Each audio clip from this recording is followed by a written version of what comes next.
नाहीत. माझी अंगणामध्ये असलेली ती गोमाता देखील वांज आहे, माझी पत्नी ही वांज आहे. एखादं फळ जर मी बाजारातून आपल्या घरी आणल्याबरोबर काही वेळातच ते सोडून जात. नेमकं असं कुठल्या प्रकारचं पाप कर्म माझ्या जीवनामध्ये मी भोगत आहे सांगा.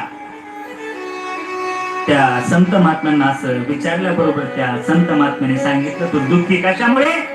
तर तुझ्या जीवनामध्ये पुत्र नाही म्हणून दुःखीच ना. ऐक, ज्याच्या जीवनामध्ये पुत्र आहेत जाऊन बघ ते सुखी आहेत का.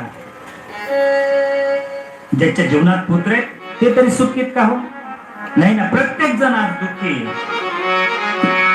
जो देखे सो दुखिया बाबा, जो देखे सो दुखिया बाबा, दुखिया कोई नहीं रे. जो देखे सो दुखिया बाबा, दुखिया कोई नहीं रे. जो देखे सो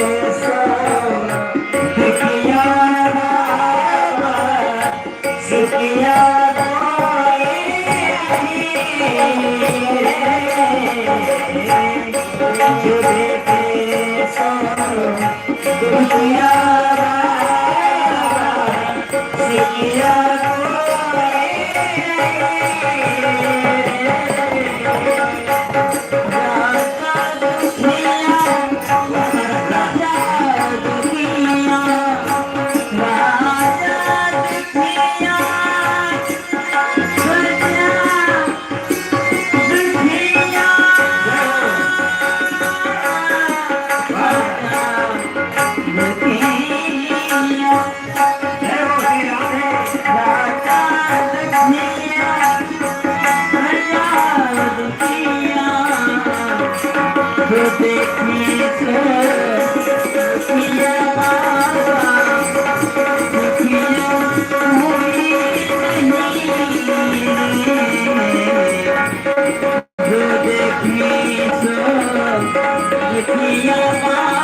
दुखिया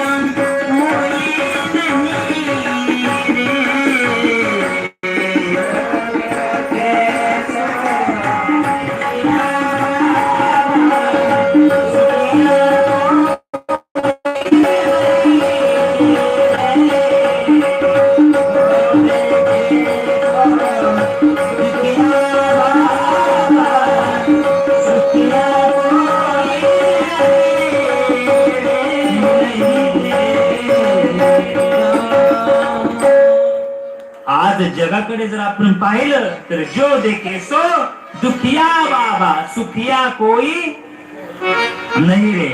मला इथे सांगा, आपल्या बसलेल्या पैकी सुखी कोण आहे इथं? हातवर करा. सुखी कोण आहे? कोणीच नाही. कोणीच नाही का सुखी? हा, तुम्ही सुखी. वा, त्या सुखी तर पहा, त्यांनी हात वर केला. वा, म्हणजे बरोबर आहे, इथं बसले त्यामुळे त्या सुखी. हाँ, क्या बात है. कोई तन दुखी, कोई मन दुखी, कोई धन बिन रहत उदास, थोड़े थोड़े सब दुखी, सुखी श्याम के दास. इथं सुखी कोण आहे? जो भगवंताची पूजा करतोय, जो भगवंताच्या कथेला येऊन बसतोय. सुखी श्याम के दास, ज्याच्या जीवनामध्ये माझे भगवंत आहेत. भगवंत काय करतात? कृपेचा वर्षाव करतात. दुःख येतात महाराज, अनेक दुःख येतात, पण माझा देव त्या दुःखाच्या समोर येऊन उभा राहतो. का? एवढा विश्वास देवावरती सुद्धा असला पाहिजे. मग त्यांनी सांगितलं, ज्याच्या जीवनामध्ये पुत्र आहे ते दुःखी, ज्याच्या जीवनात पुत्र नाही ते सुद्धा दुःखी. अखिलपटी ब्रह्मांड नायक प्रभू रामचंद्र ज्यांच्या पोटी जन्माला आले ते पिताजी दशरथ महाराज. पण अंत कसा झाला त्यांचा? अंत समय आला महाराज. माझा राम, माझा राम, माझा राम करत करत महाराज त्यांना जीव सोडावा लागला. पण प्रभू रामचंद्र त्यांच्या